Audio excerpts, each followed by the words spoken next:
பேசலாடுங்க. குடி குடியை கெடுக்கும். இது எங்கே நீங்கள் பார்த்துருப்பீங்க? குடி குடியை கெடுக்கும். அது போட்டிருந்தா கூட வாங்கி குடிப்பாங்க. அந்த பாட்டிலில் அந்த நேம் இருந்தால் கூட அது மறுபடியும் அது குடி குடி கெடுக்குன்னு போட்டிருந்தா கூட அது வாங்கி குடிப்பாங்க. அது விஷன்னு தெரியுமே, அது உள்ளே போனால் உடம்புல இருக்கிற உறுப்புகள்லாம் பாதிச்சிடும்.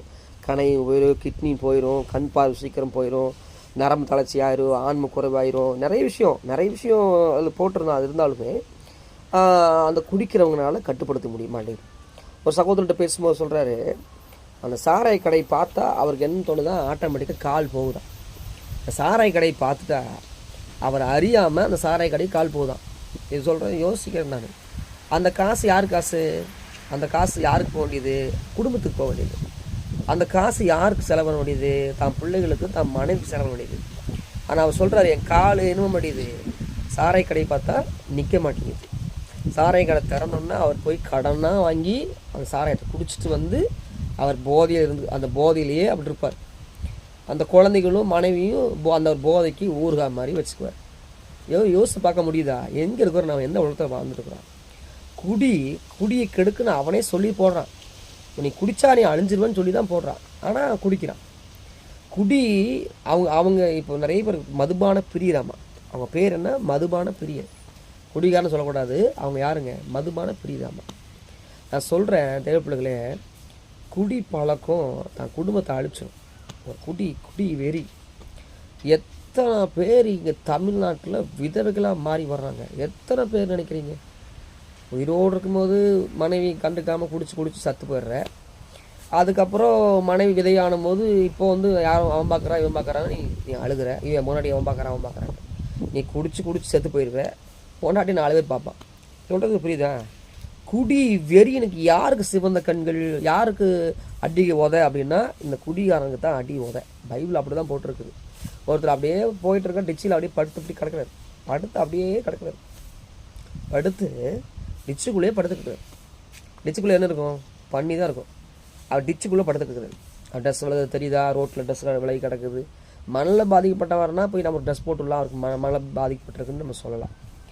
இவர் நல்லா குடிச்சிட்டு போதையெல்லாம் டிச்சில் படுத்துருக்காரு. இது எவ்வளோ ஒரு அது அவர் படுக்கலை, அவர் குடும்பத்தையே நரோட்டில் அவமானப்படுத்தி கொண்டிருக்கார். இதுதான் இன்றைக்கி தமிழ்நாட்டில் நடக்கிற ஒரு குடி வெறின்னு சொல்கிறதா எனக்கு என்ன சொல்கிறேன்னு தெரியல. வேதனையாக இருக்குது, ரொம்ப கஷ்டமாக இருக்குது. எல்லாத்தையும் பார்க்கும்போது அடுத்த தலைமுறை எங்கே போகணும்னு தெரியல.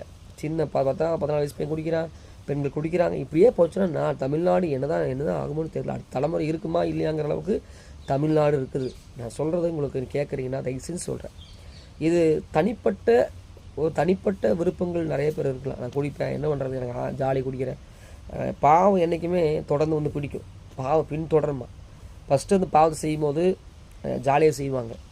ஜாலியாக செய்கிறவங்க அதுக்கப்புறம் அந்த ஜாலியாக செய்கிறவங்க, அதனால் அந்த ஜாலியாக செய்கிறவங்ககிட்டே இருக்கிறவங்க ஒரு நாள் அந்த ஜாலியை நினைக்க விட முடியாது. அது அவங்கள பிடிச்சிக்கும்.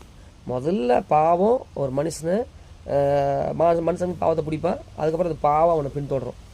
ஏன்னா பைபிள் வாசல் சொல்லுது, பாவ வாசப்பள்ள படுத்திருக்கும், பாவ பின்தொடர்ந்து வரும், தொடர்ந்து பிடிக்குமா. இப்போ இது இப்படி தான் நடக்குது. தேவ பிள்ளைகளை சொல்லுகிறேன், உங்கள் வாழ்க்கையில் குடி பழக்கம், தேவ பிள்ளைகள்னு வாய்த்தலே சொல்கிறேன், நீங்கள் யாராக இருக்கலாம், இந்த இந்த ஆன்லைனில் நீங்கள் பார்த்துட்டு வீடியோ பார்க்குறவங்களா இருக்கலாம், தயவு செஞ்சு குடிப்பழக்கத்தில் இருக்கிறீங்கன்னா ஏசப்பானால் விடுதலையாக்க முடியுங்க. ஏசப்பானால் எல்லா பாவத்தையும் மன்னிக்க முடியும், மாற்ற முடியும். நீங்கள் சொல்லலாம், ஜோசப் ஒருத்தர் குடிக்கிறாரு, கிறிஸ்தவர் தான் குடிக்கிறாரு நீங்கள் சொல்லலாம். நான் சொல்கிறது, உண்மையான கிறிஸ்தவங்க இருப்பாங்க. உண்மையான கிறிஸ்தவங்கன்னா பேர் கிறிஸ்தவங்களாம் சொல்லவே பேச மாட்டேன். நான் கிறிஸ்துவுடைய அடையாளத்தை வச்சு ஒரு பிரயோஜனம் இல்லை. அடையாளங்கள் ஒன்றுத்துக்கு வேஸ்ட்டு. நான் சொல்கிறது, இந்த பிரபுக்குள்ளே இயேசு கிறிஸ்துவுடைய தேவனுடைய கிறிஸ்து எனக்குள்ளே வாழ்வது நான் இல்லை, இந்த கிறிஸ்து எனக்குள்ளே. அப்போ கிறிஸ்துவ வாழ்கிறாங்கல்ல, அவங்கள மாதிரி தான் பேசுகிறேன். அந்த மாதிரி நீங்கள் மாறினீங்கன்னா, கிறிஸ்துவாக இயேசு கிறிஸ்து போல நீங்கள் மாறணும்னா, நீங்கள் அப்போ தான் அந்த குடிப்பழக்கத்தை விட முடியும். தேவப்பிள்ளைகளை இன்றைக்கி நம்மளோட தமிழ்நாட்டில் அநேக விதவைகள் பெருகிட்டு வராங்க. நிறைய குழந்தைங்க அப்பா இல்லாத குழந்தைகளாக மாறி வர்றாங்க. நிறைய மனைவிமார்கள் கனவு இல்லாத மனைவிமார்களாக மாறி வர்றாங்க. காரணம் என்ன? இந்த குடி வெறி. நிறைய பேர் சொல்லுவாங்க, அரசாங்கத்தினால தான் பிரச்சனை, திறந்து வச்சுக்கிறாங்க அப்படின்னு சொல்கிறாங்க. அரசாங்கம் திறந்து வைக்குது, இது அசிங்கம்னு தெரியுது, அசிங்கம்னு இருக்குது. அது தாண்டி போகிறவனு இருக்கிறான், அது கண்ணை முடிக்க மிஸ்ட்டு போகிறவனு இருக்கிறான்.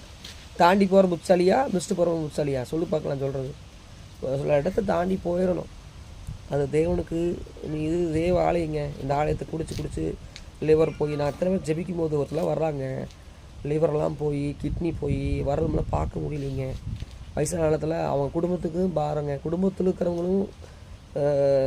இருக்கிறவங்களும் கஷ்டம், அவங்க மனைவியும் கஷ்டம், பிள்ளைகளும் கஷ்டம். இந்த மனுஷன் குடிச்சு எப்போ தான் மாற போகிறேன், இப்படி மாறுறதுக்கு வழி இருக்கா யோசித்து பார்க்க முடியுதா? அவர் குடிச்சு இருக்கும்போது குடிக்கிறாரு, கிட்னி போனதுக்கப்புறம் அந்த குழந்தைங்களுக்கு மனைவிக்கு பாரமாயிடுறாரு. இது இப்படி தான் போயிட்டுருக்கு. அதனால் சொல்கிறேன் என்னென்னா, ஏசப்பாவுடைய சமூகத்துக்கு வாங்க, அப்போ உங்கள் வாழ்க்கை மாறும். நான் யாரையும் காயப்படுத்த விரும்பலை. உங்கள் வாழ்க்கை மாறணும்னு என்னுடைய ஆதங்கத்தை சொல்கிறேன், அவ்வளோதான். எனக்கு ரொம்ப கஷ்டமாக இருக்குது, என்ன பண்ணுறது சொல்ல கஷ்டமாக இருக்குது. அதனால் சொல்கிறேன், கொஞ்சம் நாச்சு புரிஞ்சுக்கணும்.